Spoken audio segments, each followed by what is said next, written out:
بسم اللہ الرحمن الرحیم۔ شروع اللہ کا نام لے کر جو بڑا مہربان نہایت رحم والا ہے۔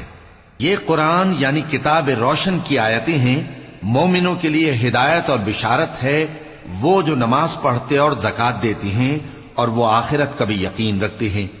جو لوگ آخرت پر ایمان نہیں رکھتے، ہم نے ان کے اعمال ان کے لیے آراستہ کر دیے ہیں تو وہ بھٹکتے پھر رہے ہیں۔ یہی لوگ ہیں جن کے لیے برا عذاب ہے اور وہ آخرت میں بھی بہت نقصان اٹھانے والے ہیں۔ اور تم کو یہ قرآن اس حکیم و علیم کی طرف سے عطا کیا جاتا ہے۔ جب موسیٰ نے اپنے گھر والوں سے کہا کہ میں نے آگ دیکھی ہے، میں وہاں سے رستے کا پتہ لاتا ہوں یا کوئی شعلہ یعنی ایک انگارہ تمہارے پاس لاتا ہوں تاکہ تم آگ تاپو۔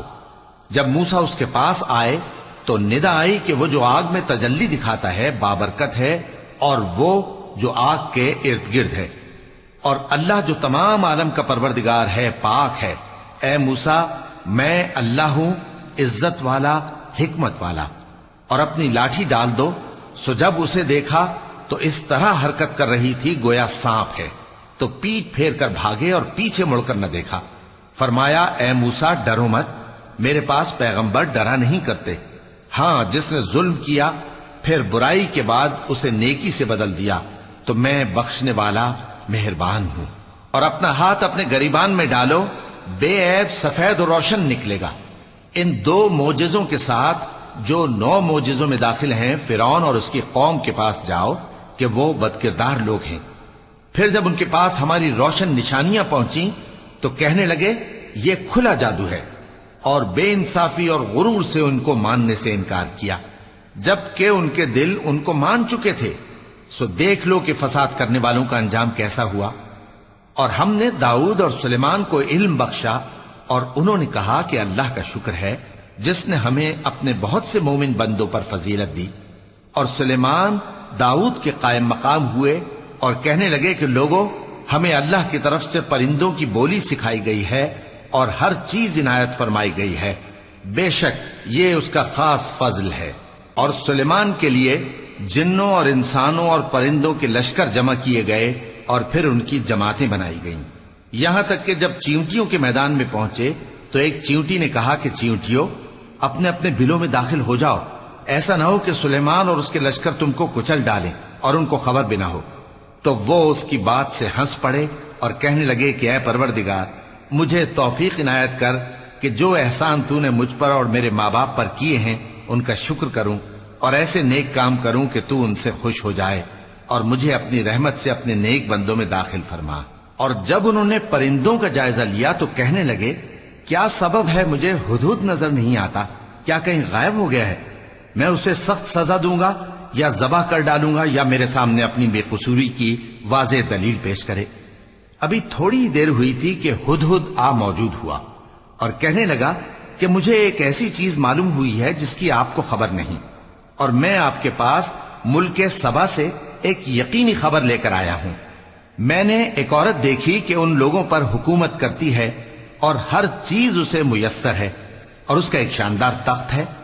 میں نے دیکھا کہ وہ اور اس کی قوم اللہ کو چھوڑ کر آفتاب کو سجدہ کرتے ہیں، اور شیطان نے ان کے اعمال انہیں آراستہ کر دکھائے ہیں اور ان کو رستے سے روک رکھا ہے، پس وہ رستے پر نہیں آتے، اور نہیں سمجھتے ہیں کہ اللہ کو جو آسمانوں اور زمین میں چھپی چیزوں کو ظاہر کر دیتا اور تمہارے پوشیدہ اور ظاہر اعمال کو جانتا ہے، کیوں سجدہ نہ کریں؟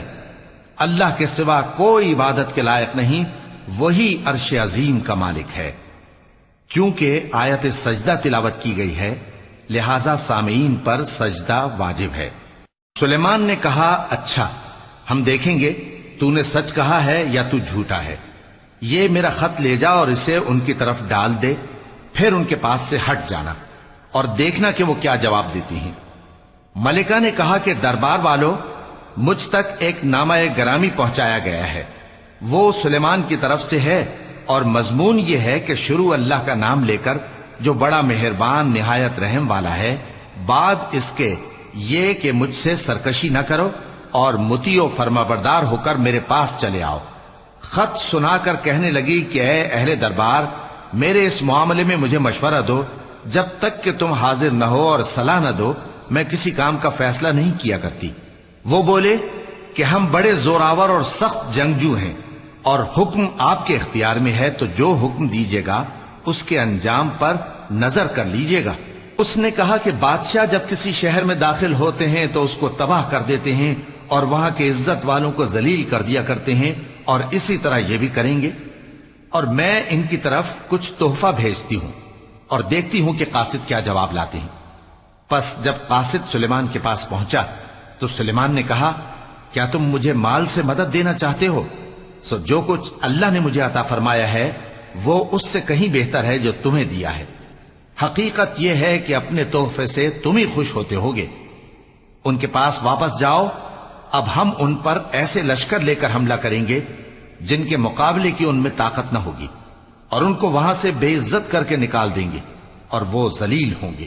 سلیمان نے کہا کہ اے دربار والو، کوئی تم میں ایسا ہے کہ قبل اس کے کہ وہ لوگ فرما بردار ہو کر ہمارے پاس آئیں ملکہ کا تخت میرے پاس لے آئے؟ جنات میں سے ایک قوی ہیکل جن نے کہا کہ قبل اس کے کہ آپ اپنی جگہ سے اٹھیں میں اس کو آپ کے پاس لا حاضر کرتا ہوں، اور مجھے اس پر قدرت بھی حاصل ہے اور امانت دار بھی ہوں۔ ایک شخص جس کو کتاب الہی کا علم تھا کہنے لگا کہ میں آپ کی آنکھ کے جھپکنے سے پہلے پہلے اسے آپ کے پاس حاضر کیے دیتا ہوں۔ جب سلیمان نے تخت کو اپنے پاس رکھا ہوا دیکھا تو کہا کہ یہ میرے پروردگار کا فضل ہے تاکہ مجھے آزمائے کہ میں شکر کرتا ہوں یا کفران نعمت کرتا ہوں، اور جو شکر کرتا ہے تو اپنے ہی فائدے کے لیے شکر کرتا ہے، اور جو ناشکری کرتا ہے تو میرا پروردگار بے نیاز ہے، کرم کرنے والا ہے۔ سلیمان نے کہا کہ ملکہ کے امتحان عقل کے لیے اس کے تخت کی صورت بدل دو، دیکھیں کہ وہ سوج رکھتی ہے یا ان لوگوں میں سے ہے جو سوج نہیں رکھتے۔ پھر جب وہ آ پہنچی تو پوچھا گیا کہ کیا آپ کا تخت بھی اسی طرح کا ہے؟ اس نے کہا کہ یہ تو گویا ہو بہو وہی ہے، اور ہم کو اس سے پہلے ہی سلیمان کی عظمت و شان کا علم ہو گیا تھا، اور ہم فرما بردار ہیں۔ اور وہ جو اللہ کے سوا دوسروں کی پرستش کرتی تھی، سلیمان نے اس کو اس سے منع کیا کہ وہ کافروں میں سے تھی۔ اس کے بعد اس سے کہا گیا کہ محل میں چلیے۔ جب اس نے اس کے فرش کو دیکھا تو اسے پانی کا حوض سمجھا اور کپڑا اٹھا کر اپنی پنڈلیاں کھول دی۔ سلیمان نے کہا، یہ ایسا محل ہے جس کے نیچے بھی شیشے جڑے ہوئے ہیں۔ وہ بول اٹھی کہ پروردگار، میں اپنے آپ پر ظلم کرتی رہی تھی، اور اب میں سلیمان کے ساتھ اللہ رب العالمین پر ایمان لاتی ہوں۔ اور ہم نے سمود کی طرف ان کے بھائی صالح کو بھیجا کہ اللہ کی عبادت کرو، تو وہ دو فریق ہو کر آپس میں جھگڑنے لگے۔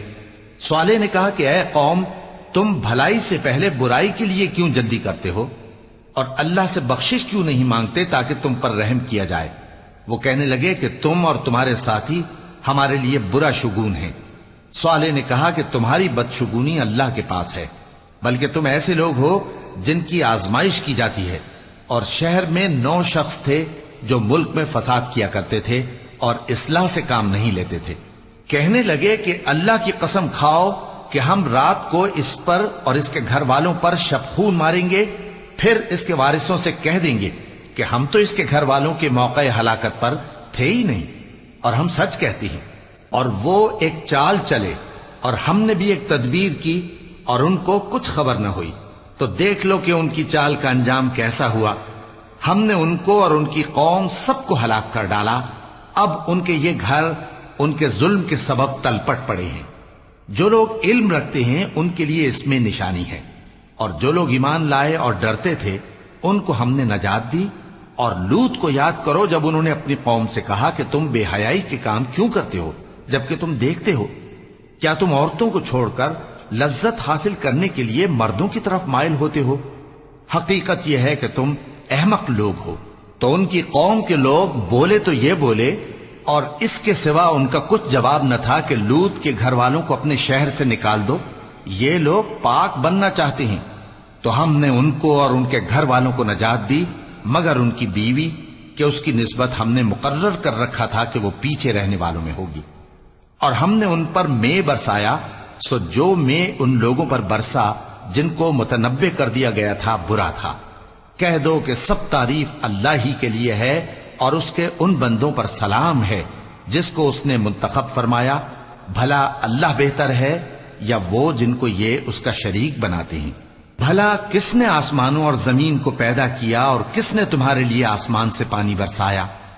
پھر ہم نے اس سے سرسبز باغ اگائے، تمہارا کام تو نہ تھا کہ تم ان کے درختوں کو اگاتے؟ تو کیا اللہ کے ساتھ کوئی اور بھی معبود ہے؟ ہرگز نہیں، بلکہ یہ لوگ رستے سے الگ ہو رہے ہیں۔ بھلا کس نے زمین کو قرارگاہ بنایا اور اس کے بیچ نہریں بنائیں اور اس کے لیے پہاڑ بنائے، اور کس نے دو دریاؤں کے بیچ اوٹ بنائی؟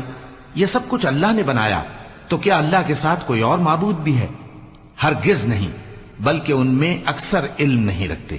بھلا کون بے قرار کی التجا قبول کرتا ہے جب وہ اس سے دعا کرتا ہے، اور کون اس کی تکلیف کو دور کرتا ہے، اور کون تم کو زمین میں اگلوں کا جانشین بناتا ہے؟ یہ سب کچھ اللہ کرتا ہے، تو کیا اللہ کے ساتھ کوئی اور معبود بھی ہے؟ ہرگز نہیں، مگر تم بہت کم غور کرتے ہو۔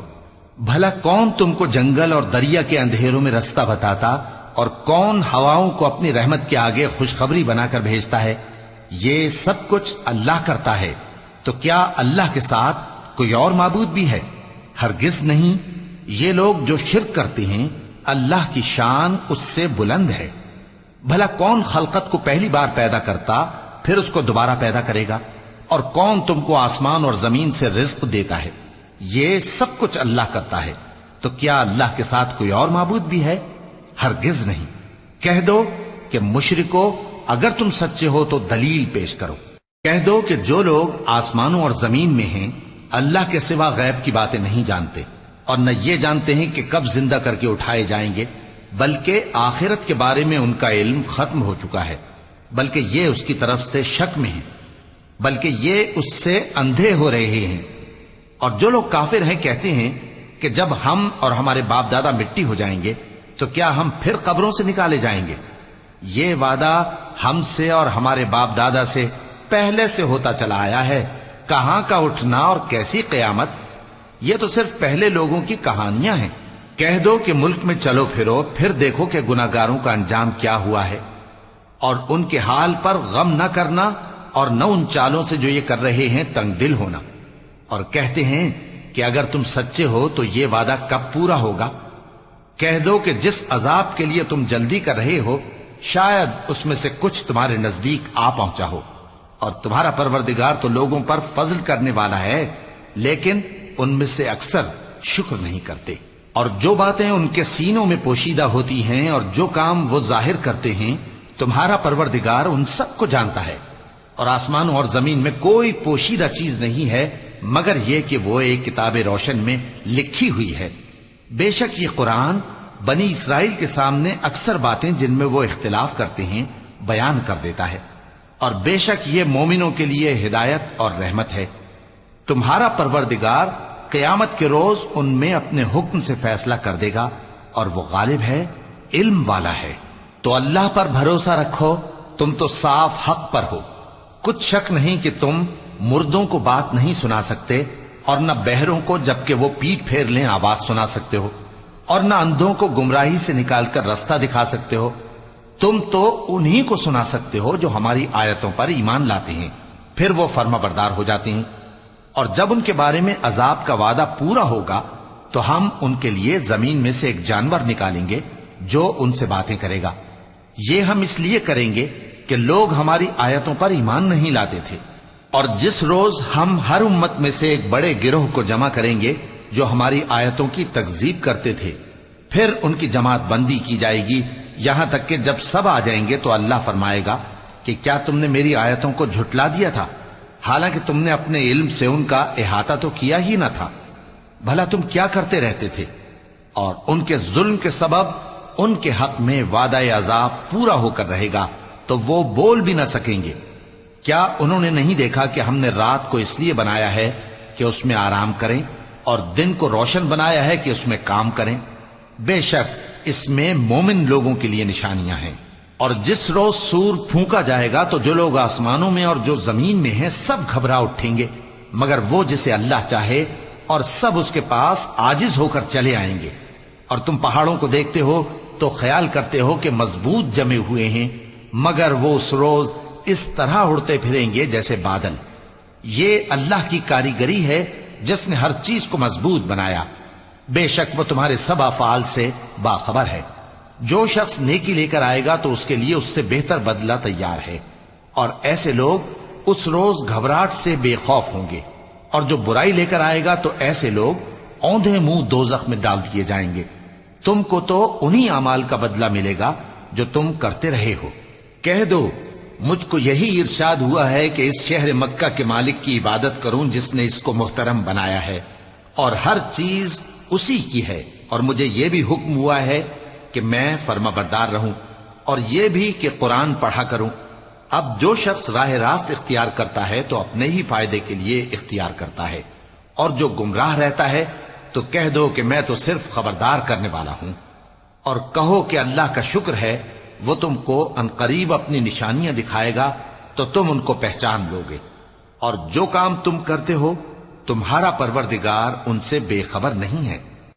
صدق اللہ العظیم۔